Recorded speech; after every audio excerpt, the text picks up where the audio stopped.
Se conecta a la red de forma automática. Como todos los días, es necesario empezar otra vez la búsqueda. Lleva semanas en lo mismo, siguiendo el rastro que la guía a la fuente inagotable de aquellos videos, el eco de una aguja en un pajar de información sin fin.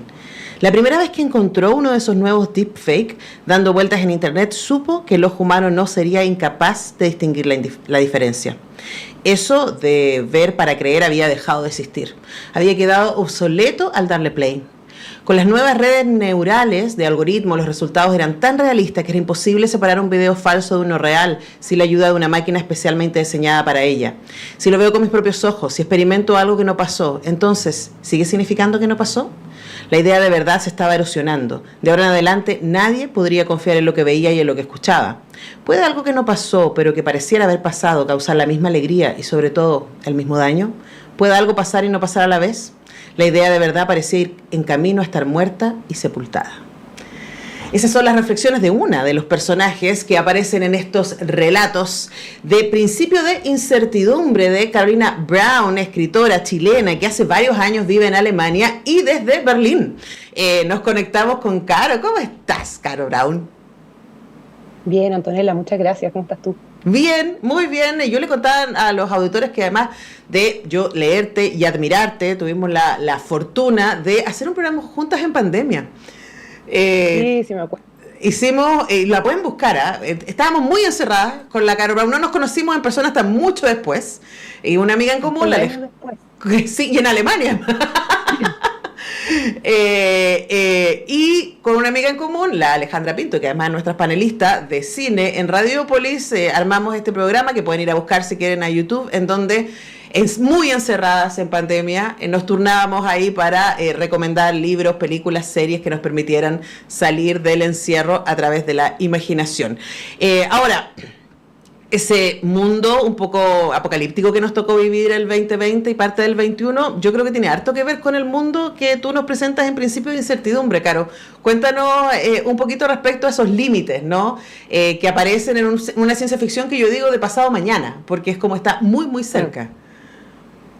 Sí, o sea, yo creo que definitivamente el mundo pandémico se empezó a colar acá. Siento que permeó muy fuerte. De alguna manera yo creo que este libro va trabajando un poco lo que fueron mis ansiedades pandémicas. O sea, todo esto de pensar el rol que juega la tecnología en la vida, cómo la tecnología nos conecta, nos separa y va modificando también las relaciones humanas de distintas formas. Yo sentí, bueno, en particular en Chile además nuestro confinamiento fue muy largo. Uh-huh. Yo me acuerdo que, no sé, me encerré en mi casa el 15 de marzo y salí a mediados de agosto o a finales de agosto. Entonces fueron muchos meses en donde la tecnología era la única ventana que uno tenía un poco para conectarse con el mundo. Y eso a mí me parecía, o sea, por un lado era como que bueno que esté, pero por otro lado veía cómo iba como deformando todo también, de alguna manera. Y creo que eso fue un poco la chispa inicial que dio inicio a estos cuentos. Uh-huh. Ahora, lo interesante de leer estos 7 relatos de Principios de Incertidumbre es que, claro, uno podría pensar que las posibilidades de la tecnología, que de alguna manera cruza más, menos, ¿cierto? Porque tiene que ver con mensajes, tiene que ver con intervenciones en algunos cuentos, ¿cierto? Tiene que ver, en el caso del cuento que yo leí, derechamente con una hacker, ¿no? Y con los límites de la realidad, y ella se dedica a construir videos falsos. Y claro, todo eso de alguna manera se pone en la línea de la historia de la ciencia ficción que nos dice, bueno, pero esto es lo humano, si la tecnología es secundario. Lo que realmente queremos reflexionar es acerca de los límites de lo humano puesto en ciertas condiciones, ¿no? Hablemos de lo que fuiste aprendiendo tú de tus personajes al ponerlos en esas condiciones.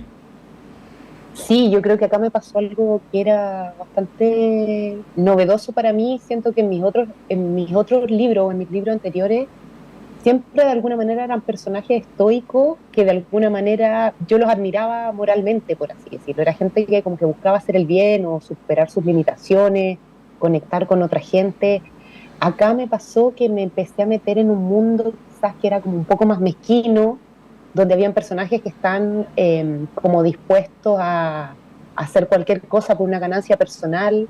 Y eso también fue interesante, como empezar a entrar también en otras lógicas, ¿cierto? Por ejemplo, pienso el primer cuento, el cuento de esta niña que está obsesionada con la influencer y se mete a la casa del influencer y hay como una especie de inversión de roles ahí de lo que ocurre y que tiene que ver con todo el carácter vampírico también de la fama. Entonces, todas estas especies de interacciones que de alguna manera nos pueden parecer un poco, quizás no nos parecen tan normales, pero de alguna manera están bastante naturalizadas, siento yo. Entonces, un poco la idea era explorar como ese lado B, claro, y también como que yo me quería meter también con este tema y con mujeres también, o sea, mujeres también que están dispuestas como, no sé si diría tan lejos como hacer el mal, pero sí como a doblar las reglas a su favor a toda costa. Un poco ese era el rollo. Sí, sí, y yo creo que también, claro, estás en ese límite, en lo que a tú refieres de doblar las reglas, pero que en el ejercicio, ¿cierto?, de ellas ir buscando mujeres ambiciosas, diríamos, que no es a lo que estamos tan acostumbrados a ver en los relatos. Son mujeres que tienen una agenda y que dicen yo voy, y ahí normalmente más pierden que ganan, me da la impresión, ¿no? Al encontrarse con que este espejismo era finalmente eso y puede transformarse en una pesadilla. Contemos un poco lo que tú sientes que va pasando con este grupo de mujeres en el relato. Claro, yo siento que de alguna manera pagan un precio, y no lo digo en un sentido moralista, pero creo que ellas pagan un precio por en el fondo esa transgresión, y el precio siempre tiene que ver como con que ese supuesto fin al que quieren llegar resulta no ser tan placentero como ellas esperaban en un comienzo, ¿no es cierto? Y creo que eso también tiene que ver con esta idea de que el fin justifica los medios, que yo creo que no es cierto, que todo tiene, o sea, a mí me parece que también todas las cosas que hacemos, todas las maneras en las que nos relacionamos van teniendo como una causa y una consecuencia, y en el fondo ellas esperan de alguna manera que sus acciones no tengan consecuencias, pero sí las tienen, y a veces estos planes les explotan en la cara, ¿cierto? Claro, y también hay un tema que tiene que ver con la salud mental, ¿no? Claramente hay varios personajes que están como al límite, están ahí como sosteniendo la lógica de la normalidad, si uno quiere poner así, ¿cierto? O de la funcionalidad dentro de un mundo muy desafiante, y se pasan de medio metro y las perdimos. Ahí, hablemos también de ese ejercicio, ¿no? Sí, o sea, para mí era súper importante tocar ciertos temas que yo creo que son muy actuales y que son temas que en particular a mi generación le ha tocado lidiar con ellos mucho, como son la precarización de los trabajos, ¿no es cierto? Antes la gente se metía a un trabajo, tenía un trabajo estable, estaba toda su carrera en un trabajo estable. Nosotros nos enfrentamos a una realidad laboral muy distinta. El tema de la salud mental era fundamental para mí, el tema del calentamiento global, el tema de la exposición y las interacciones que hacemos, las interacciones humanas a través de Internet. Y en cuanto a la salud mental, a mí me parecía que era importante tocarlo porque yo creo que es algo que en pandemia también fue como muy afectado. O sea, en Chile la salud mental es un privilegio, es algo también que hace muy poco tiempo era un tabú, y creo que también era interesante explorar esto también de estas normalidades no normales, ¿cierto? Hay personajes ahí adentro que yo encuentro que en el libro que están derechamente chalados, que pueden resultarnos más o menos graciosos, más o menos despreciables, más o menos perjudiciales, pero creo que está interesante también como la verdad, el discurso, como tú bien leías y en ese extracto al inicio, o sea, yo creo que ya no hay una verdad, este discurso se erosionó completamente, y en el fondo convivimos con múltiples verdades que están a flote al mismo tiempo y que pueden ser todas igual o medianamente válidas, ¿entiendes? Y eso también me parece sumamente interesante, como el tema de la perspectiva. En ese cuento que se llama Selección Natural, que es en el fondo que es como una especie de un poco cae en la lógica del relato detectivesco, ¿no es cierto? Que hay alguien que está tratando de pillar a un otro, que vendría a ser como el que está cometiendo este crimen, de hacer estos videos como de deepfakes. Entonces, la gracia ahí es como también el punto de vista, ¿no es cierto? Estos dos puntos de vista que se van de alguna manera en una estructura de contrapunto, se van pimponeando y van construyendo, para mí que soy el lector, una realidad que es más total. Claro. Claro, y además que con la que es, yo creo que lo más inquietante de leer Principio de Incertidumbre es que esa incertidumbre nos cruza a todos y a todas hoy día. No es, Caro Brown, por eso digo que para mí es como una ciencia ficción de pasado mañana, no es un mundo lejano. Esto, todo lo que tú construyes acá es algo que ya vislumbramos. Y que aquí un pojoncito más y estamos ahí, ¿no?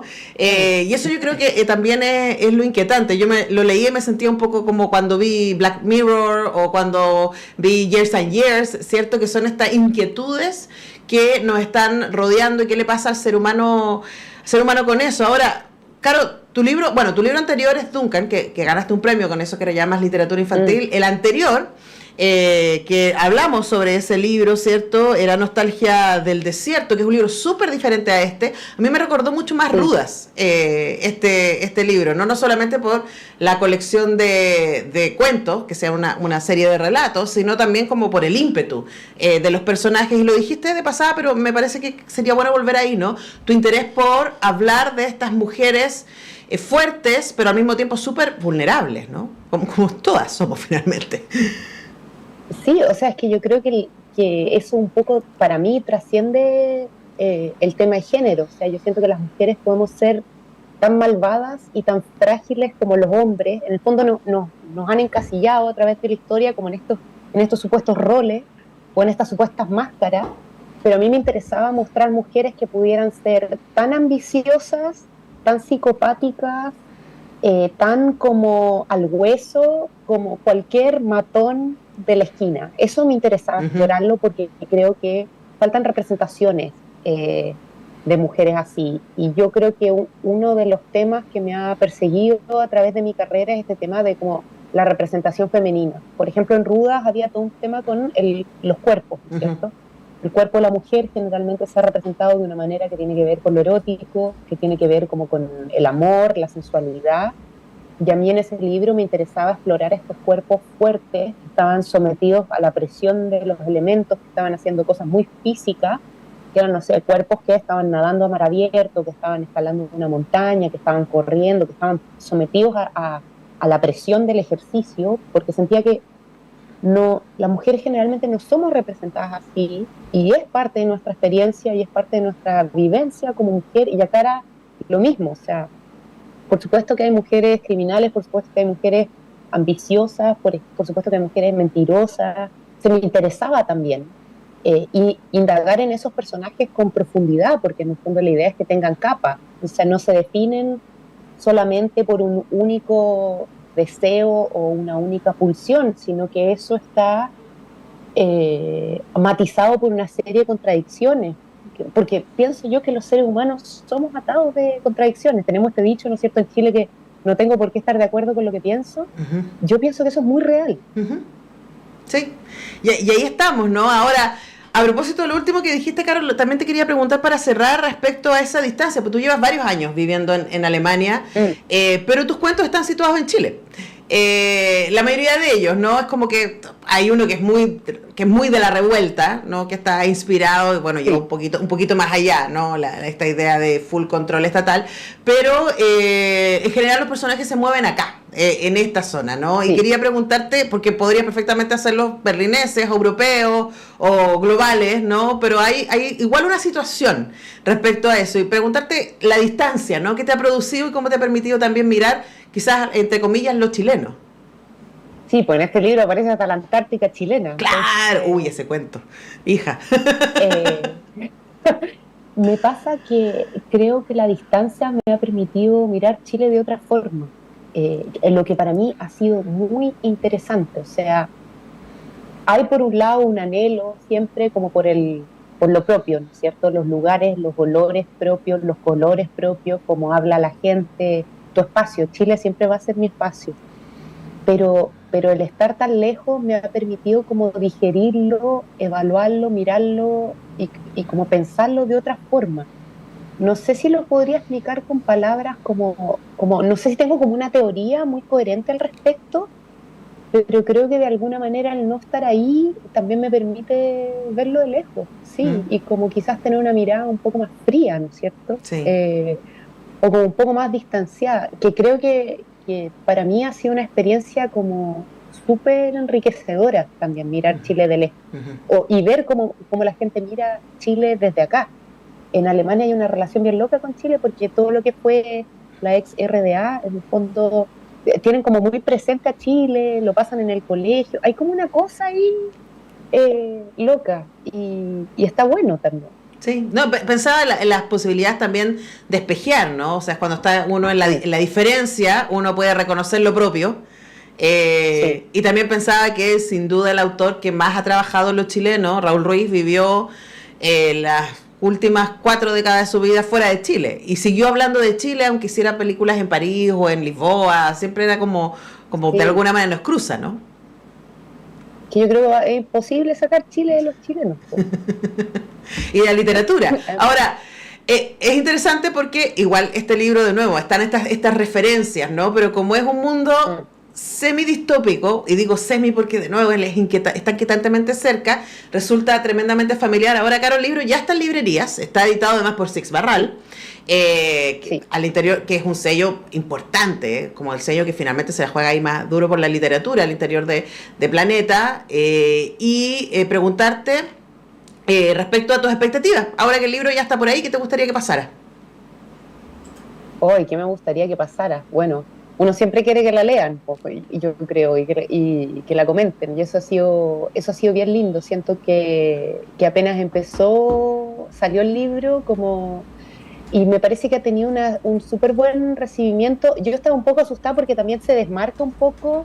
Siento que mis otros libros de alguna manera eran más íntimos, quizás, como más familiares y como súper enraizados en la realidad, ¿no es cierto? Eran libros de corte realista. Aquí como que me fui para otro lado y siento que igual, de alguna manera, la gente me reconoce ahí, igual. Sí. Y eso creo que está lindo, que los lectores ven un hilo conductor en términos como no solo de forma, pero también de fondo, ¿no es cierto? Una persona me dijo hace unas semanas, que lo encontré muy lindo, que ella pensaba que mi tema era la incomunicación. Porque me decía, sí, pues Nostalgia del Desierto tiene estas cartas, que nadie le responde. Acá tienes una serie de personajes que le están hablando a alguien que no se sabe quién es, y en el otro libro también tenía ya estos dos personajes que tratan de conectar y no pueden. Y me pareció como súper lindo también, como a veces los lectores descubren cosas en las que uno a veces no había pensado. Y yo creo que eso es bacán, porque en el fondo yo soy una convencida que el libro lo completa el lector. Y que cada uno lee desde su propio punto de vista, o sea, cada uno lee desde sus valores, desde su historia personal, el lugar donde nació, sus creencias, y eso es muy lindo porque en el fondo el libro va a ser un poco distinto para todos también. A mí me parece que eso es gran parte de la magia de leer, y una de las cosas que a mí me parece más satisfactoria también de las experiencias de lectura. Absolutamente, el espejeo posible que te pueden devolver los libros, y de hecho a mí me pasa que tú dices, bueno, este libro no es tan realista, y yo así como, súper sí, como yo siento que estamos ahí a la vuelta, lo que es súper inquietante, pero ahí estamos, ¿no? Carolina Brown... No, pero a lo que voy es que no es tan como familiar, sí, no, eso o sí. Las relaciones son tiradas de las mechas. No, esto es más duro. Esto es mucho más duro y hay. Pero no deja de ser, además, también por tu escritura. Es muy entretenido de leer. Tiene mucho humor negro. También hay mucho dolor. Sí. Y también hay harta locura que está aquí como desatada, pero que hace que uno nunca se pierda. Es muy interesante. Principio de Incertidumbre, de Carolina Brown, con quien hemos conversado desde Berlín. Gracias, Caro, por conectarte. Te mando un abrazo. Un abrazo, Antonella. Muchas gracias. Nosotros vamos a la música, a la pausa. Ya continuamos haciendo nuestro semáforo.